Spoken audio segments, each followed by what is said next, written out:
জ্ঞানীরা বলে সফর হচ্ছে জ্ঞানের অর্ধেক। তারই প্রেক্ষিতে আমরাও আমাদের মাদ্রাসার ছাত্রদেরকে নিয়েই ওস্তাদরা সহ আমরা সফরে বের হলাম।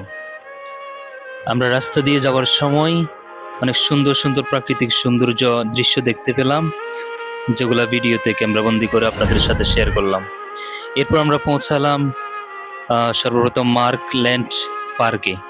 সেখানে গিয়েই আমরা পার্কের সামনে দাঁড়িয়ে কিছু কথা বললাম, ভিডিওতে সবাইকে দেখালাম।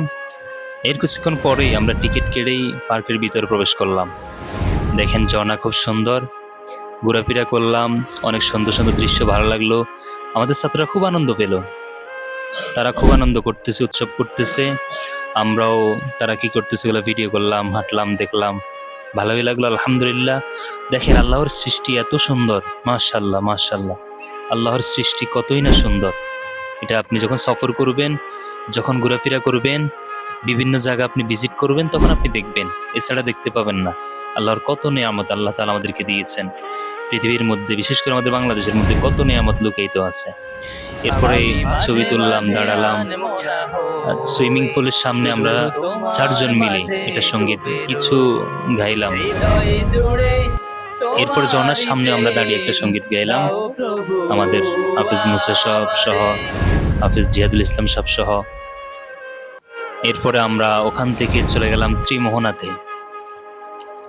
ওখানে যাবার পরে আবার যেই দৃশ্যটা নদীর পাড়ের, সেটা ভিডিও করলাম। আবার আমাদের ছাত্ররা কি সুন্দর একটা সঙ্গীত গাইলো, অনেকে ওখানে এনজয় করলো সঙ্গীতটা শুনে। তো সেই দৃশ্য আমরা ভিডিও করলাম। স্মৃতিস্বরূপ সবগুলোই রয়ে যাবে ইনশাল্লাহ।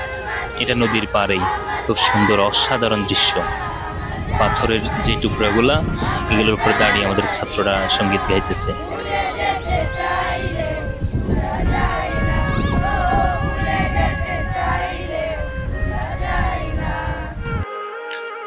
দেখতেছেন আমাদের হাফেজ মাওলানা মুসা সাহেব, সোহেল সাহেব সহ ওনারা নাস্তা খাইতেছে একা একা আমাদেরকে রেখে।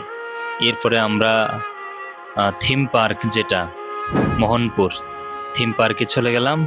থিম পার্কের ভিতরের দৃশ্য এটা, দৃশ্যটা ক্যামেরাবন্দি করলাম। এরপর নদীর পার, ওখানে নদীর পাড়ে মনে হচ্ছে কক্সবাজারের দৃশ্যের মতো, কক্সবাজারের সিনের মতো ওখানে দেখা গেল। আমরা এখন চাঁদপুরে। সকলে ভালো থাকবেন, সুস্থ থাকবেন, আমাদের জন্য দোয়া করবেন। ভিডিওটি লাইক, কমেন্ট এবং শেয়ার করে আমাদের পাশেই থাকবেন। আল্লাহ হাফেজ। আসসালামু আলাইকুম রহমতুল্লাহ।